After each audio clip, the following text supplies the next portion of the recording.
Hey, good morning, everybody. How are we all today? So, yes, without further ado, please hit the share button right down bottom screen. If you don't mind, I really appreciate it. So we're taking this wallowy waterscape another stage further, maybe or maybe not towards completion today. I'm not sure at this stage. I really cannot tell right at this point, but we're going to give it a good tonk, as they say, in the trenches. Wherever. Yes, so let's press on, shall we? I'm going to take a sip of tea.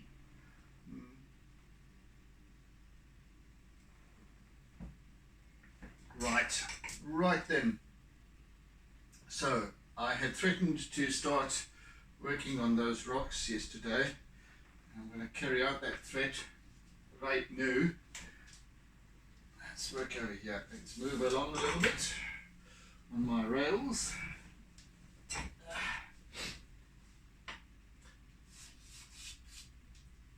When you move on these chairs, I don't know if you've noticed before, as you move, so the base rotates. So you've got these, five legs with wheels on, and sometimes they catch on the edge of my easel and threaten to dislodge me.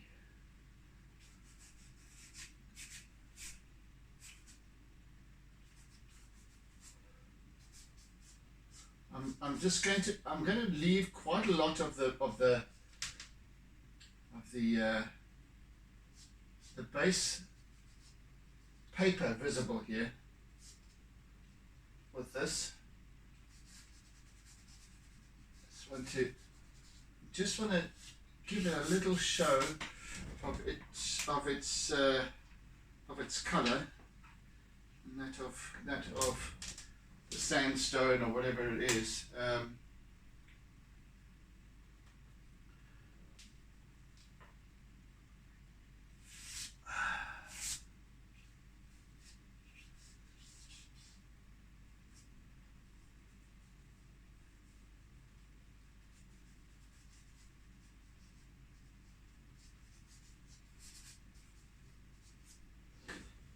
And I'm using this sort of fawn colour, which is very similar in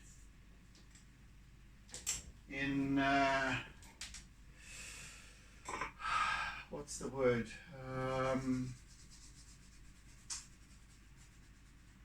I haven't woken up quite yet.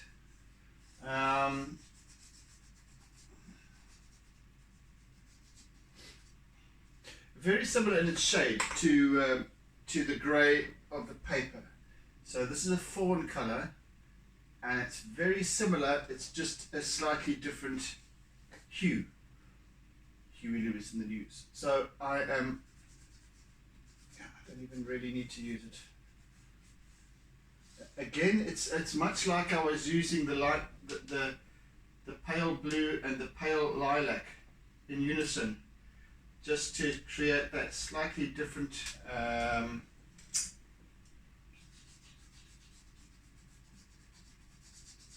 perspective.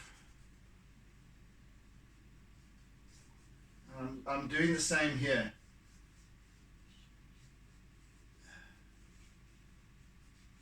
It works the same way, so that it's not just a kind of a flat colour.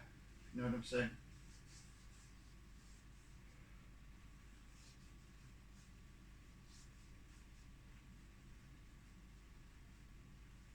Rather than giving perspective, it gives dimension, I think. It gives depth, it gives meaning, and all that sort of thing. And so as much as line work does, and I'm going to be slowly moving towards towards that line work now. Today, I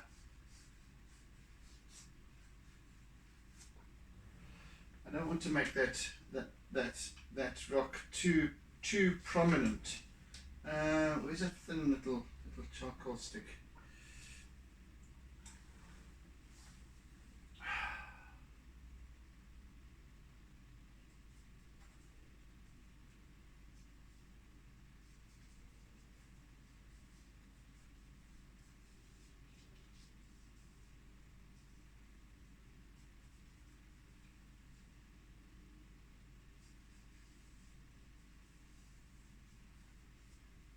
However, it does need to be given some attention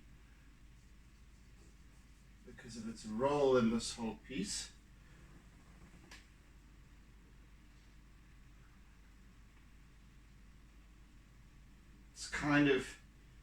It kind of edges in, doesn't it?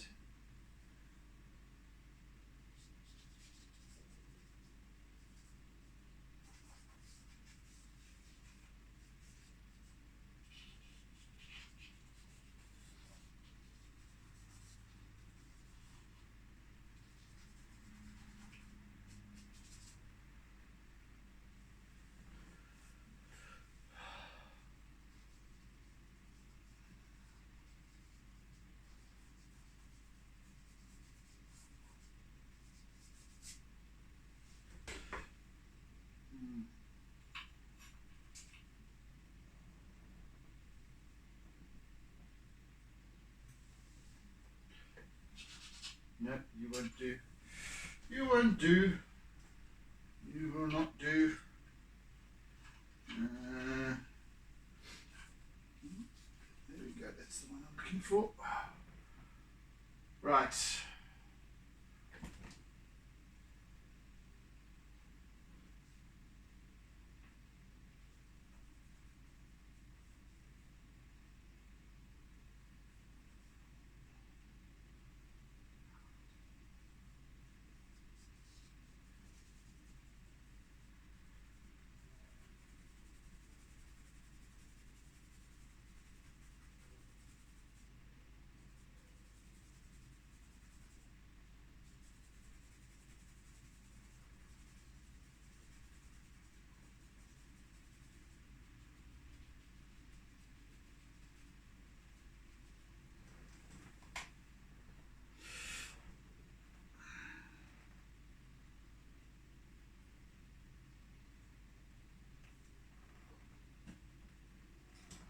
So with the water part, we've now managed to accomplish the that feeling of slow undulation of the water.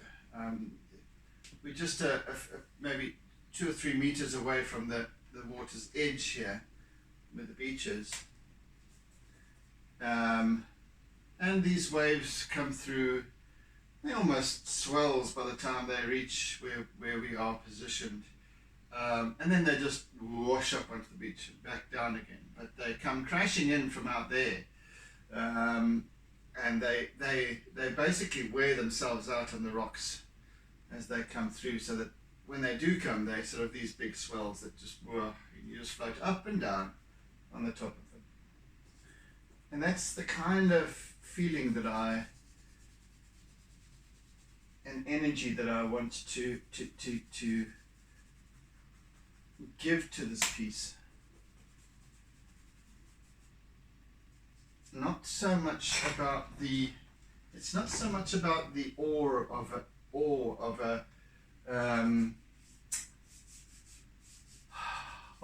a seascape, a landscape with this long stretching coastline and these big rollers coming in. It's not really about that. It's a lot more intimate.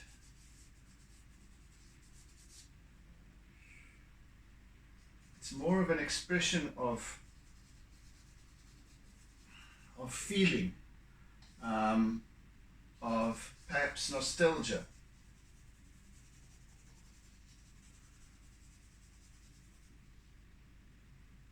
What it reminds you of to be in the water here.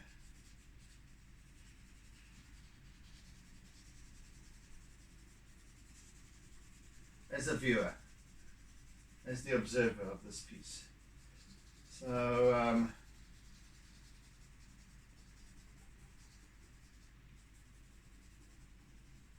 seem to be getting there so far, judging by some of the comments people have kindly shared with me.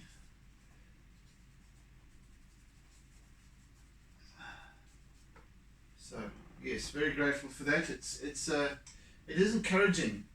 It's always encouraging to receive these comments, because it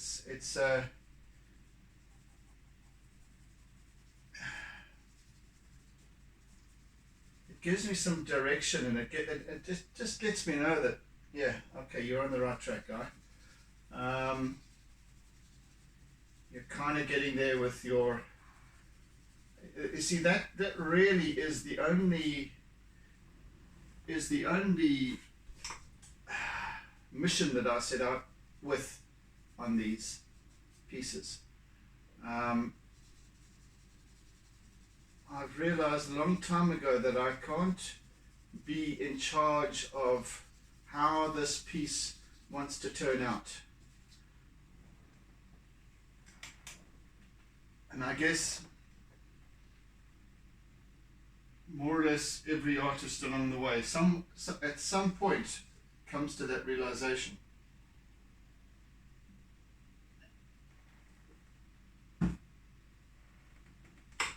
That an artwork is a living thing, almost. It develops a soul of its own. And all I'm here for as the artist is to allow it to unfold. That's been the critical realization that I've had about my art. As the artist, I'm simply the conduit, if you will. I put my energy into it. I put my whatever, love, expression, and so on into my work, and then my work delivers accordingly, whatever it is, and that's important for me to know and to understand and to comprehend that.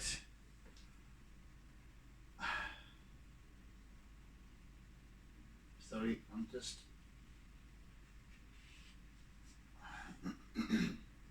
a touch here and there of this.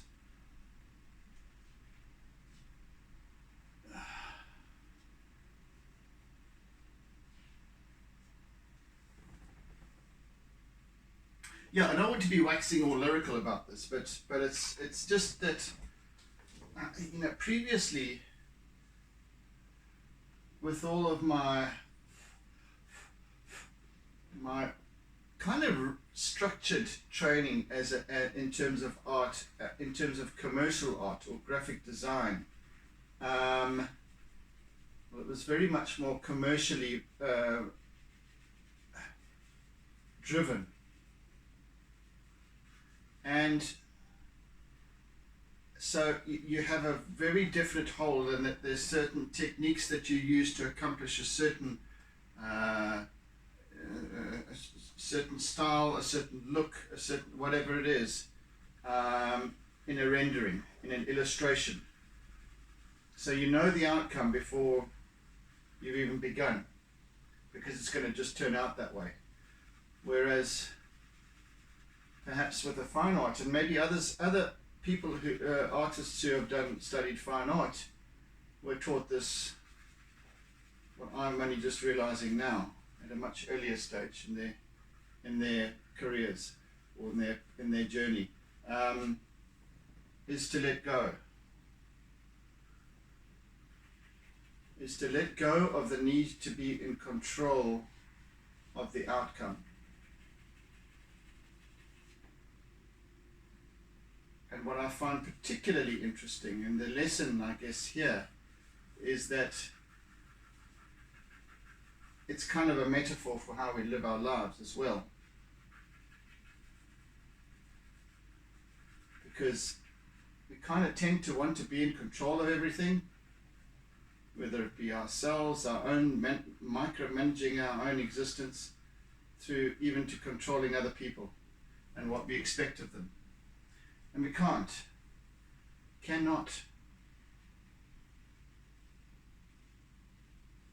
We cannot be expecting of other people or even ourselves to a certain degree. Yes, we can have some expectations, but to try and create this whole choreography of our life, this how we see it panning out, we're only going to set ourselves up for disappointment, because it cannot be that way. If we let go of the need to control, then we might be pleasantly surprised. We can ask what we want and then let go, and then we might be pleasantly surprised as to the outcome, as to what might crop up for us. I don't know. Try it. This is what I'm doing. I'm just trying it.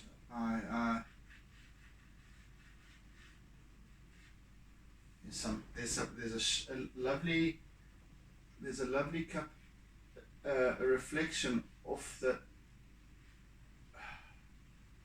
top of this water that's pouring into the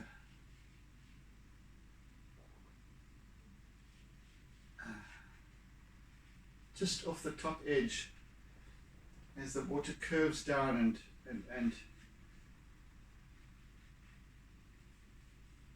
pours into the sea here.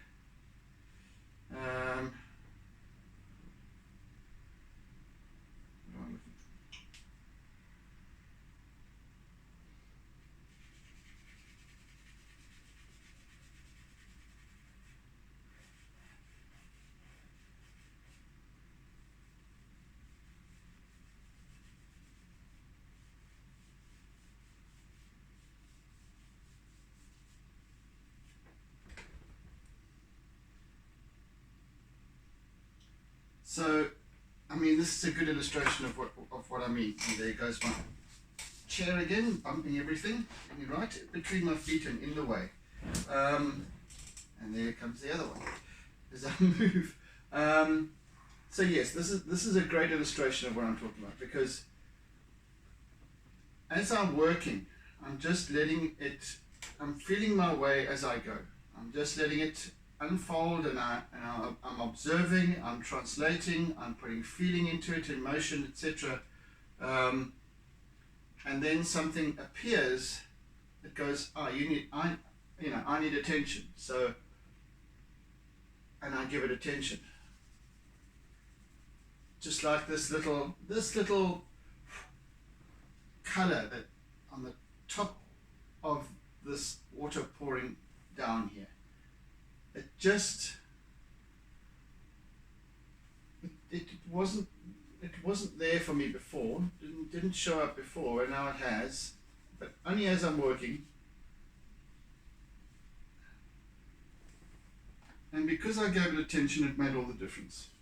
You might not even be able to see from the camera, from the video, what I've just done. But it's made a significant difference to that little part of the whole artwork. Right, I'm going to stop now using my Conte.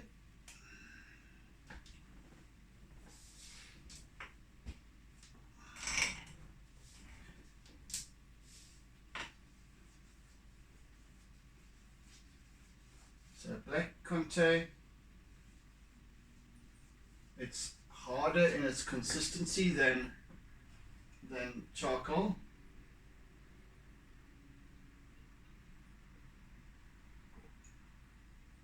more like a crayon, harder than charcoal, at least a pastel as well.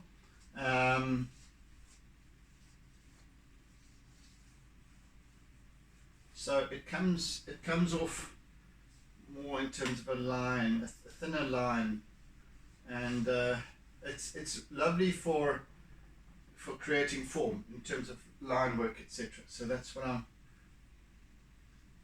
going to employ it as.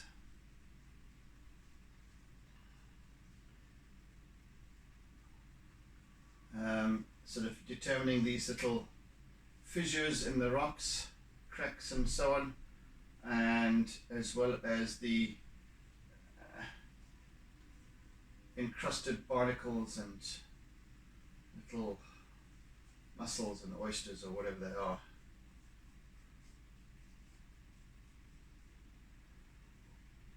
are. Just use little squiggly doodly lines.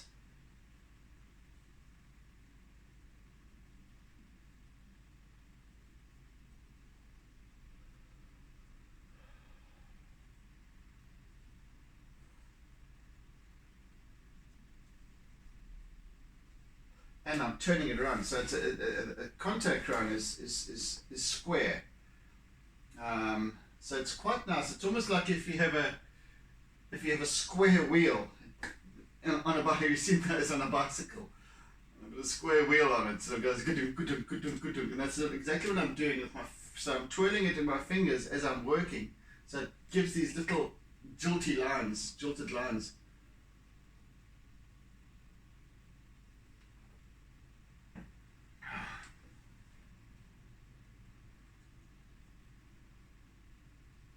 And so as I go, I'm learning for myself how to make the most of or bring the best out of the tools that I'm using, like this, for example.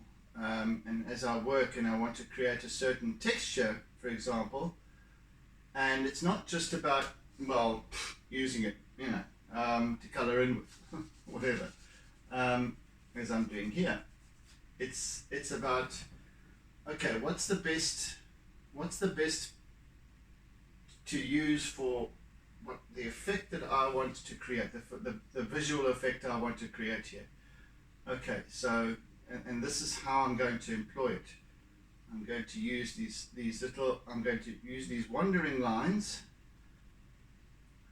doodles, and I'm also going to be turning the contact crayon in my fingers as I go, which ends up with, yes, it's a bunch of doodles, but from a distance it will look like the encrusted surface of rocks that I am looking to create, without being caught up with infinite, trying to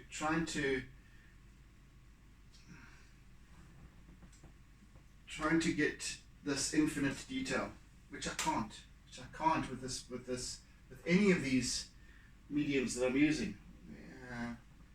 They're all blunt, essentially. This is blunt.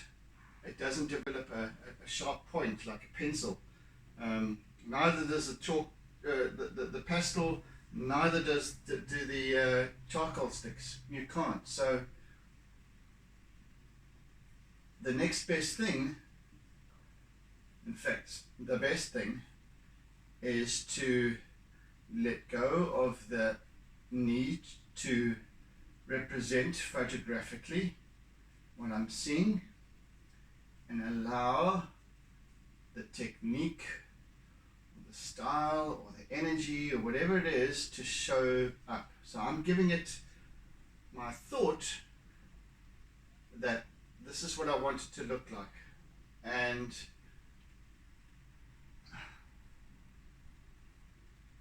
that's what happens. So my thought is going into what do these things look like, and what do they feel like? I certainly wouldn't want to try and climb out of the water up these rocks, because they're very, very sharp, and they've got, these little barnacles they'll lacerate me to shreds. That's why as a diver going out to spearfish or whatever the case is, and with rocks like this, reefs like this, you don't want to be having waves bash you up against these rocks. You'll be cut to ribbons. So that's the feeling I have, and so it's this kind of sharp and it's kind of turning out that way, even though I'm working closely and it looks nothing like that. But as I go back, I go, okay, yes, now I recognize that. That's what I mean about allowing a piece to evolve of its own accord and as one. You find that I didn't start out this piece by working only on this area and then that area and then moving it out and then starting with the water and developing it like in increments. I covered the entire page, the entire sheet with charcoal drawing to get the whole balance of contrast going to begin with. The composition as a whole. It was more than just an outline or to position a positioning outline. It was as if I was working with charcoal only at that point, at that layer, and then I started with color. I used black and white, so I started with that. Then I got that established, happy with that, and then I started adding color, and then the contrast of the dark versus the color that I was adding got the effect, and again moving across the entire surface more or less at the same time, letting the whole piece evolve as one, if you know what I'm saying. It's almost like buffering, and I hope my YouTube feed doesn't require buffering much. Unfortunately, at this stage, I'm only uploading 480 pixels. Because I don't have fiber, and it would otherwise take forever to upload. So it's a bit like that. It's a bit like buffering. It's like you get this sort of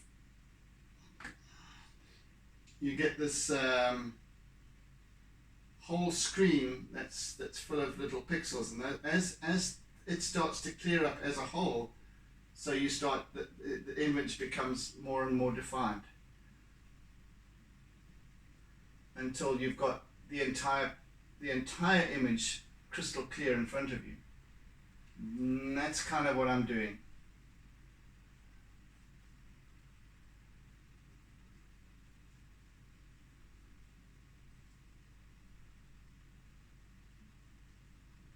Because that allows the energy of the piece to determine its outcome, to determine its presence, its spirit, or whatever the case may be, its energy.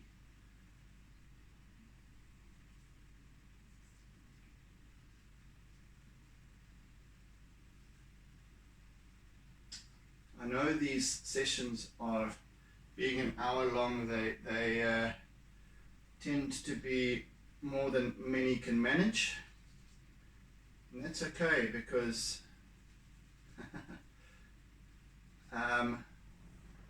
not to sound I need some more of this, not to sound aloof or anything, but this is more about me and my development, and my realizations about myself, than it is about who's watching. For those who might be wanting to learn something, I don't know, from listening to my ramblings. Great. For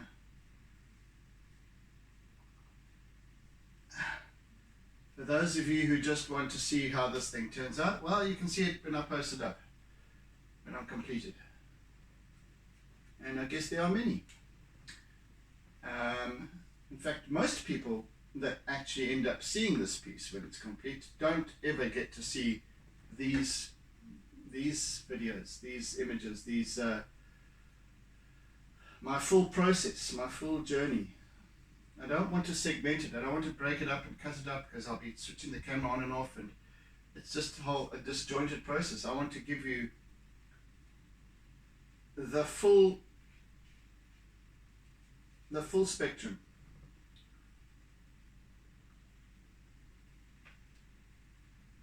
Anyway, that's just how I seek to work, and how I want to share my work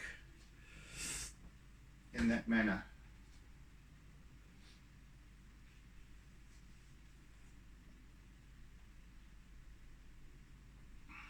It's just the way it is.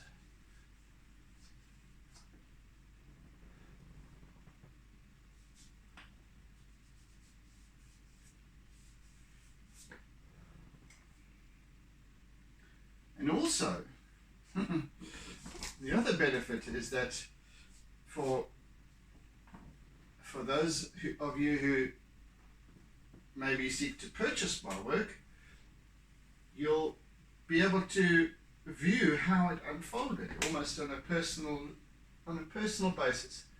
So those who somebody purchases my artwork can now go and look at how it all came together right from the very start, and I think that's nice.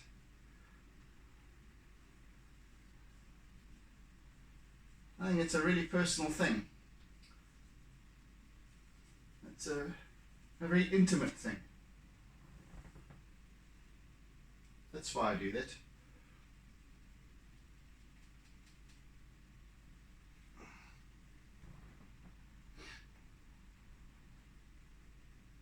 And it's almost like, I mean, YouTube will more than likely be around long after I'm gone, or something will be, I don't know, will be there, but I don't think it will. The stuff that I'm putting out there, it never really goes away. So it will be discoverable for somebody somewhere along the line. Maybe in 2250 or something. Somebody will come along and I don't know whether I'll be well known or not. I don't know. That's not my purpose here.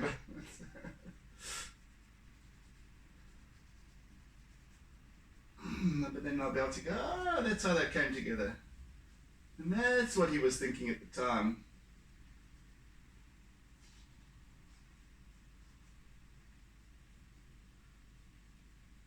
Just like we enjoy watching old movies, footage, just of people in the streets, people walking, people doing stuff. We love watching those kinds of things. Imagine now, in many, many years to come, somebody's watching this. And of course, there's infinitely more footage available of everything. So having said that, maybe it won't be so special, but it will be there for the finding, and that's what's important. Kind of freaky to think that, though, hey? Somebody discovering my work maybe in 200 years' time because they've just bought this funny old artwork, and they decide to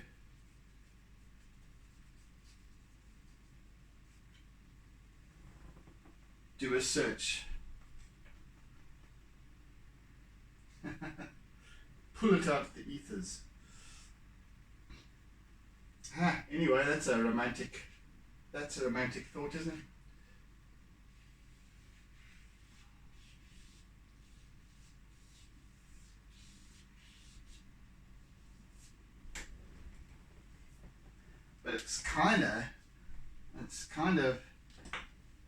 But it goes quite a long way towards explaining perhaps why I do this. And why I do this is because of the very thoughts like that crop up along the way as I'm working.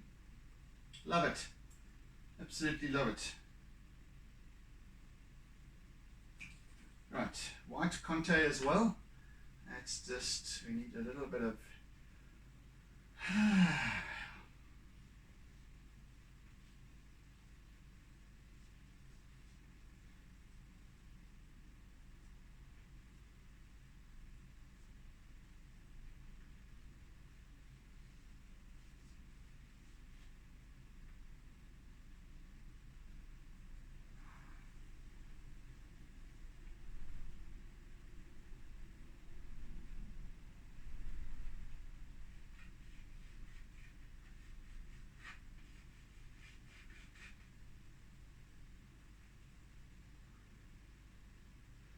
so this water comes deluging over the top of the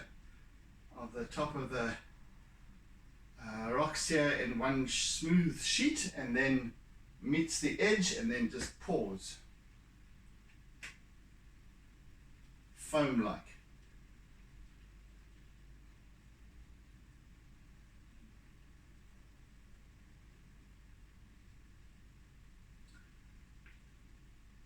One after the other, after the other, after the other.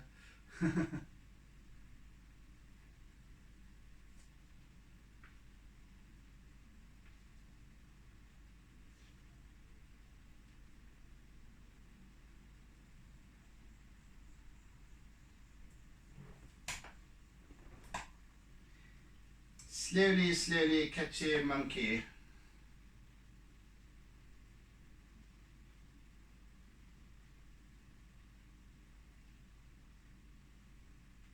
Alright, I need to work a little bit more over there. No, we're not going to finish today. There's only 20 minutes left, really. 22 minutes left today. And I'm just relaxing with this piece. I'm just letting it happen in its own jolly good time.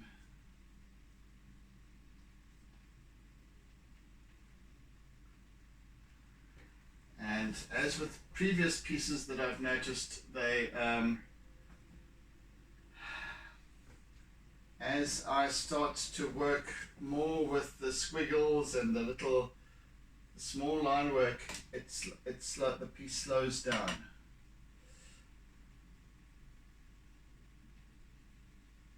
It's like the tempo.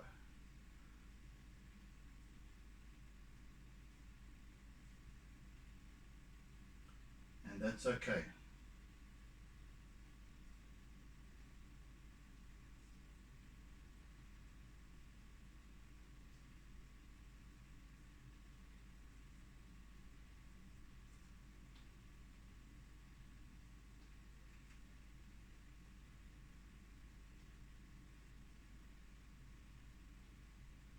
Again, these little, I'm almost keeping the contact crayon on the surface and just manipulating it so that I just get these lovely little highlights, and I don't want to overkill. In other words, I don't want to work the entire this whole area with this. It's just where it's catching, where these rocks and these barnacles and what have you are catching the light.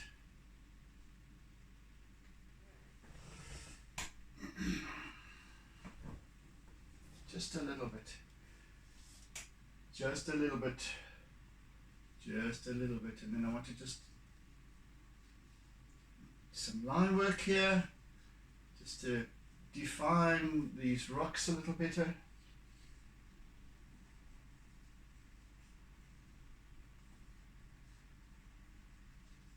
Very lightly, I'm just very lightly going over the whole surface of this rock face. It appears huge, it appears like a huge bluff from this vantage point, only because we're so low in the water, close to the water surface.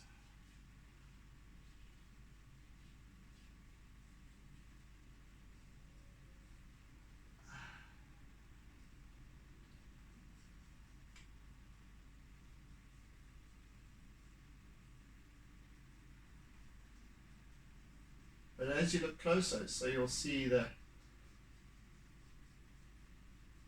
way the surface of this rock appears. Let's just do a little line on top here. Just a little bit of defining.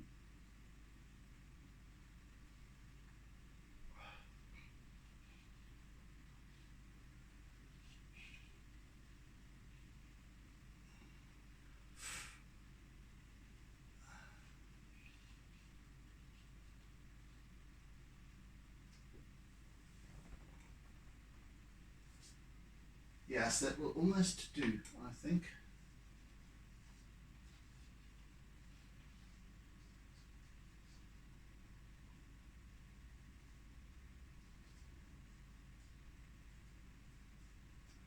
Again, feeling the texture that I want to create, rather than interpreting it as I see it.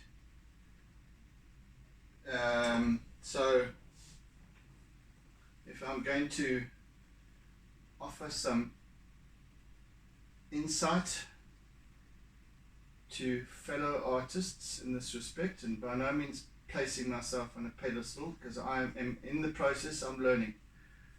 I'm just describing what I'm learning. So rather than interpreting what you're seeing and translating it into your medium, so interpreting the subject and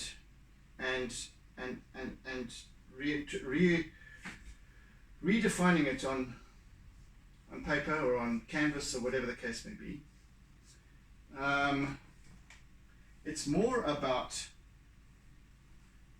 observing, interpreting, relanguaging it, feeling it, and then translating the feeling rather than what you see. And I think if I really put myself out there, I'm really honest with my process, that's how I do it. It's that's why I'm not looking to interpret or to render my work as photorealism. I'm not trying to go there. It's not even close to trying.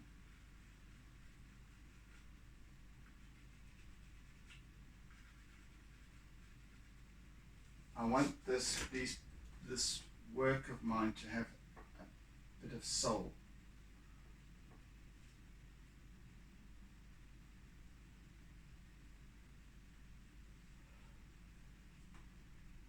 Not that others don't, but I really sound a little bit condescending. But it's not that at all. I think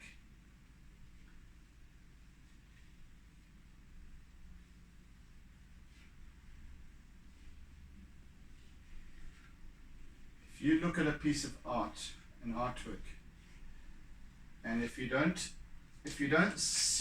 can't see for yourself as the observer, that if you can't see that it has soul or that it emits energy, it's because perhaps it wasn't set up that way.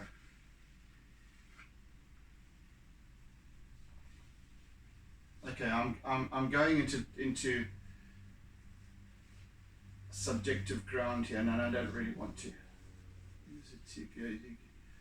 because art is subjective, but it's also cannot be judged. I can only describe according to my experience, my personal experience of this. That's all.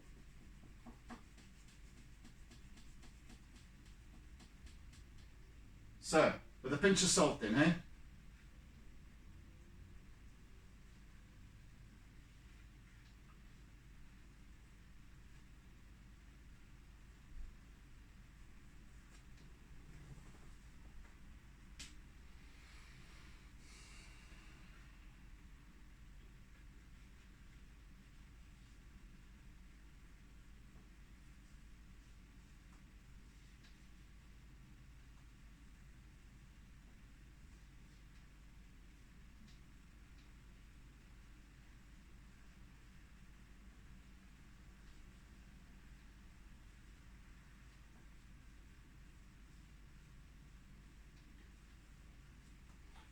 A little bit of the white chalk pastel.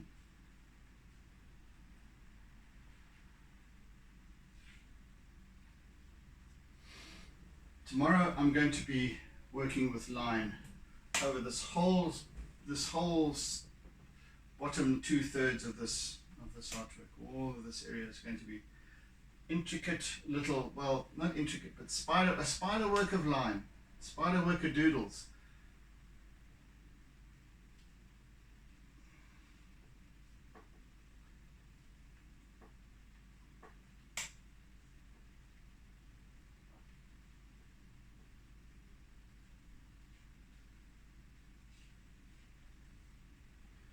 Right now, if you can imagine this this water pouring out here and then spreading across, because the current is also coming back, surging back around, so it's pulling the foam that's been created by this surging water off the rocks, and now that foam is just sort of spreading out across the water surface.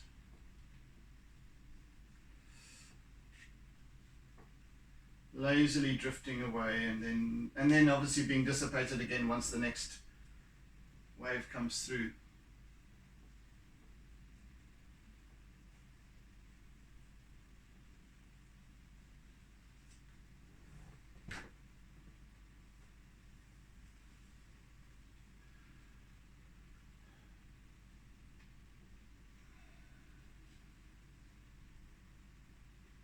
I'm going to be using a little bit of acrylic on this piece as well tomorrow.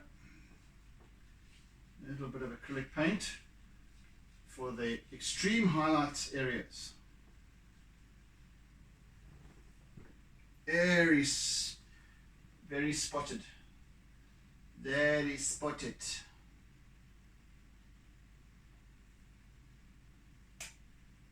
Oh, not with that finger, sure.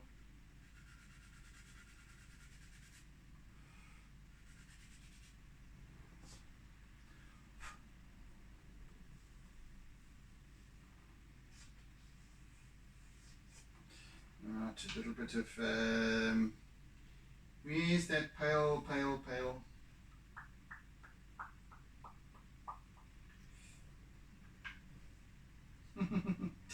Where are you? Where are you? Ah, there you are.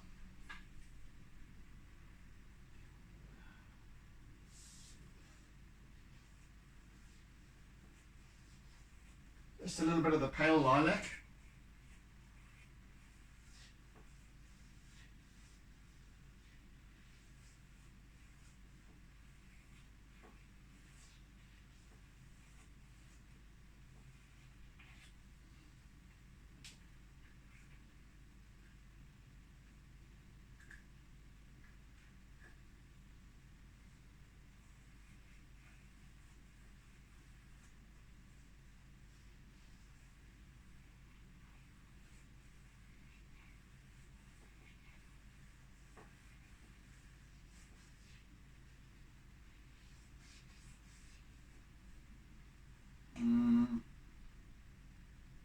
See, as these charcoal sticks and whatever get smaller and smaller, they become more and more difficult to see to find them.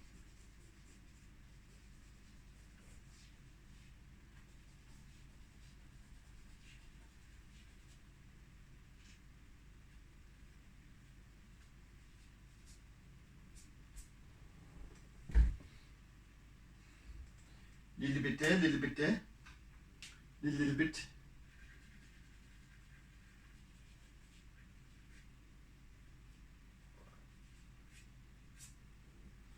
And then some darkish blue just on top of that.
And this.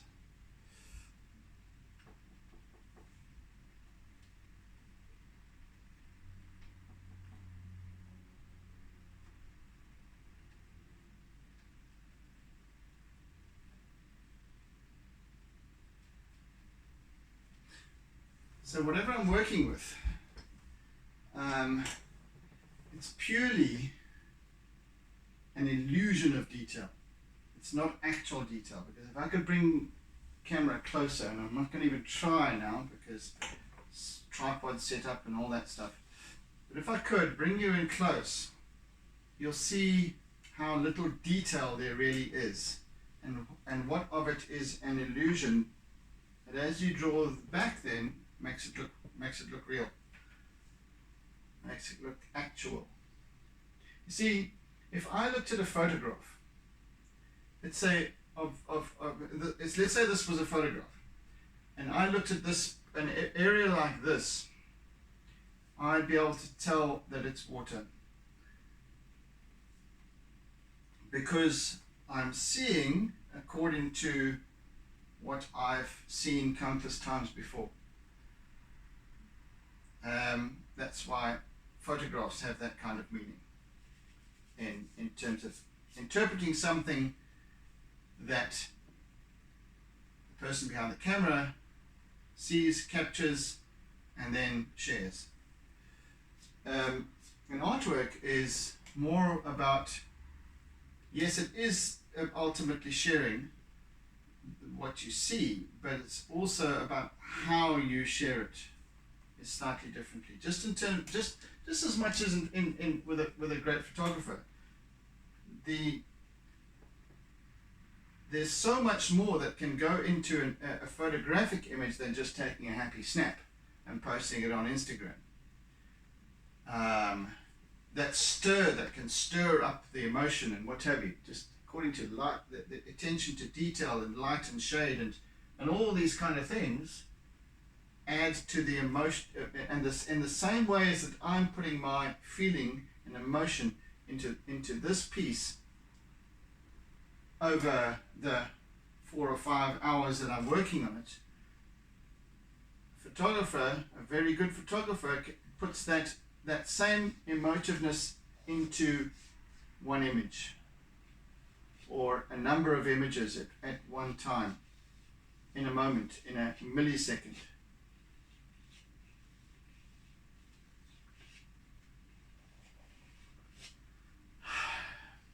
It's difficult to explain this.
It's amazing. This cobalt blue, when used on its own, can look almost black, almost charcoaly in its appearance. But when I'm working as I am here over some of the white areas, it changes. It becomes the blue.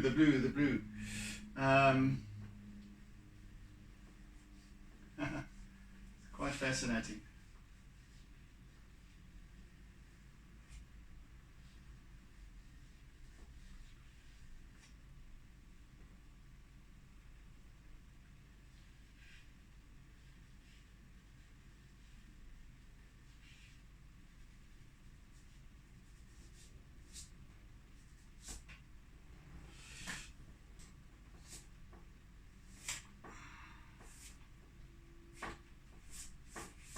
Yes, so we've got 2 minutes left.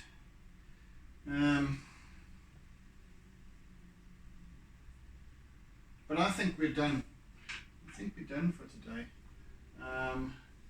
Yeah, tomorrow I'm going to have fun with line.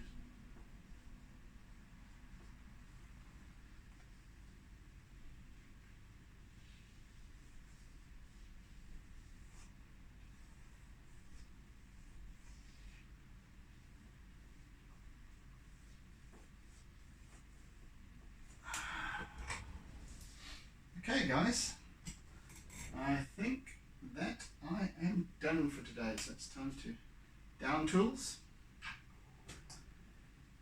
And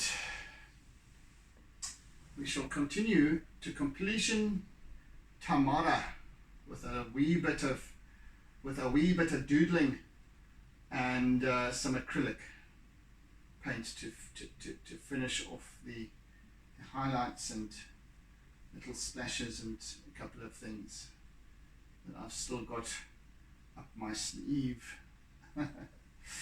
Yes indeedy.